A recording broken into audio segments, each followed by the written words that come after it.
ഓ ഞാൻ ചേച്ചിയെ വിളിക്കാതിരിക്കും വരെ ചേച്ചി ഒരു കാര്യം എന്ന് പറഞ്ഞാ പെൻഷൻ കൂട്ടി, ഹെൽപ്പർമാർക്ക് കൂട്ടി,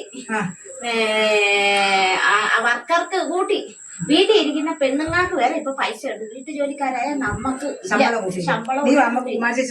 നിങ്ങൾ എന്തെങ്കിലും പറഞ്ഞ കുമാരി ചേച്ചി എടുത്ത് ചോദിക്കാൻ പോണ അതൊന്നും ശരിയല്ല. ചേച്ചി നമ്മളിപ്പൊ ഇലക്ഷൻ പ്രമാണിച്ച് നമ്മൾ ഒത്തുപിടിച്ച് എന്തെങ്കിലുമൊക്കെ നടക്കും.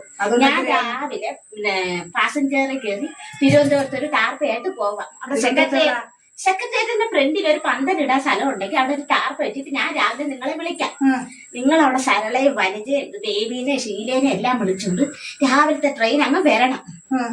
അവിടെ വന്നിട്ട് നമുക്ക് വരുമ്പം കുറച്ച് ബെഡ്ഷീറ്റ് എടുക്കണം, പായ എടുക്കണം, കുറച്ച് പാത്രങ്ങൾ എടുക്കണം, എല്ലാം എടുത്തോണ്ട് വരണം. സമരോ പിക്കറ്റിങ്ങോ എന്താണ് അവിടെ നമ്മള് അവിടെ പന്തൽ കെട്ടി കിടക്കുകയാണ്. സമരം സമരം അപ്പോഴ് ഈ പോട്ടായിട്ടെല്ലാം ഇത് നിങ്ങൾ വരണം. അപ്പോഴ് പാത്രങ്ങളൊക്കെ എടുത്തോണ്ടേ. അതെല്ലാം എടുത്തോണ്ട് വരാം. പക്ഷെ വരുമ്പോ ബക്കറ്റും കൂടെ എടുത്തോണ്ട് വരാം. വെള്ളം കോരാനല്ല. നിങ്ങൾ അവിടെ ചെല്ലുമ്പോ നമുക്ക് വല്ലതും കഴിക്കണ്ടേ? നിങ്ങളെ എല്ലാരും പന്തല് കെട്ടി അതിനകത്ത് കെട്ടിയിട്ട് ഞാൻ പോയി കടകളിൽ പോയി വല്ല പിരിവ് നടത്തിക്കൊണ്ട് വരാം. അങ്ങനെ നീ ഒറ്റ നീ ഞങ്ങളുടെ നീ ബക്കറ്റ് കൊണ്ട് പിരിവിന് പോവാ അത് നടക്കൂല. ബക്കറ്റിന്റെ പിരിവിന് ഞാൻ പോകും.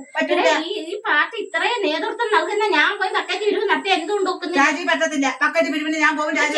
ബക്കറ്റിന് നിങ്ങൾ ഇങ്ങനെ ഈ 5-6 അട്ടിയലൊക്കെ ഇട്ടുകൊണ്ട് അങ്ങോട്ട് ഇങ്ങനെ എളിഞ്ഞു പോയാൽ ഈ കണ്ണാടിയൊക്കെ വെച്ചാൽ അവര് ഈ ബക്കറ്റ് ഇടാൻ വരുന്നത് വരെ അവരങ്ങ് നിർത്തും. എന്നെ കണ്ട ഈ പാവത്തെ ഓർത്ത് വല്ലതും തരും. പാവത്തെ ഓർത്ത് വല്ലതും കിട്ടാൻ നീ അങ്ങ് താക്കി. ഞങ്ങൾ പോയി ഞങ്ങൾ കിട്ടുന്നതുകൊണ്ട് ഞങ്ങൾ എല്ലാവരും അങ്ങോട്ട് എടുത്ത് രാജ്യത്തേക്ക് വിടാൻ പറ്റത്തില്ല. നിങ്ങൾക്ക് ഒരു രൂപയ്ക്ക് എന്നെ വിശ്വാസം ഭൂമി മലയാളത്തിൽ പൈസയുടെ കാര്യത്തിൽ രാജ്യം മാത്രം എനിക്ക് വിശ്വാസമില്ല.